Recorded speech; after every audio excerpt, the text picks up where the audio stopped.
Do you know what is this? So in our local language, we call it trap put lum nhong, or sometimes people know it as trap chang kaum, or many other names. But in English, I found it as pear eggplants. So this is in the eggplant family. It's known for its very pungent and crispy textures and flavors. People would use it as the raw vegetable and also sometimes as a sprinkle on dipping sauces, especially on one of important dip, which is called prahokti.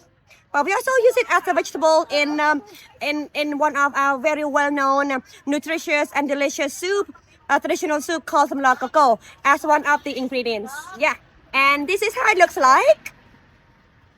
And this is pear eggplant.